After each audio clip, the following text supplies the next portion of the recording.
मुंडगाव बाजारपेठेत घाणीचे साम्राज्य, ग्रामपंचायत प्रशासनाचे दुर्लक्ष। अकोट तालुक्यात मुंडगाव हे सर्वात मोठे व संत नगरी गाव म्हणून ओळखले जाते। ग्रामीण भागातील सर्वात मोठी बाजारपेठ म्हणून बाजारपेठेची ओळख असणाऱ्या बाजारपेठेत अतिशय घाणीचे साम्राज्य निर्माण झाले आहे।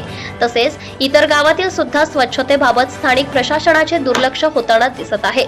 तसेच बाजारपेठेत पाण्याचे डबके साचल्याने येथील लोकांना डेंग्यू, मलेरिया सारख्या आजारांना तोंड द्यावे लागत आहे। कन्याशाळा परिसरातून घाणीचे पाणी वाहत असल्याने त्या शाळकरी मुलींना सुद्धा भविष्यात आजार होण्याची भीती निर्माण होऊ शकते। याकडे स्थानिक ग्रामपंचायत प्रशासन लक्ष देतील का, याकडे गावकरी मंडळींचे लक्ष लागलेले आहे। तसेच येणाऱ्या काही दिवसात कामे मार्गी लावू असे आश्वासन उपसरपंच तुषार पाचकोर यांनी आमच्या प्रतिनिधीशी बोलताना सांगितले आहे। सत्यशोधक न्यूज चॅनल साठी कार्यकारी संपादक विशाल गवई, अकोट। मुंडगाव येथील कन्याशाळा व बाजाराचा परिसर अत्यंत घाण झालेला आहे। सार्वजनिक बांधकाम विभागाच्या बाजूलाच एक रस्ता चालू आहे। त्या रस्त्यामध्ये त्यांच्या एस्टिमेटमध्ये नालीचं काम असून त्यांनी गेल्या पावसाळ्याच्या अगोदरपासून उन्हाळ्यापासून नालीचं काम केलेलं नाही आहे। त्यामुळे सदर नालीचं पाणी पूर्ण गावातील नालीचं पाणी तिथून जाते।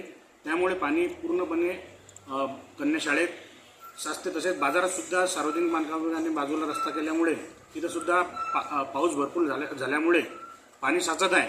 तरी आम्ही ग्रामपंचायतच्या वतीने आश्वस्त करतो की येणाऱ्या काही दिवसात लवकरात लवकर दोन्ही समस्या आम्ही निकाली काढू। Subscribe now and press the bell icon. Never miss an update.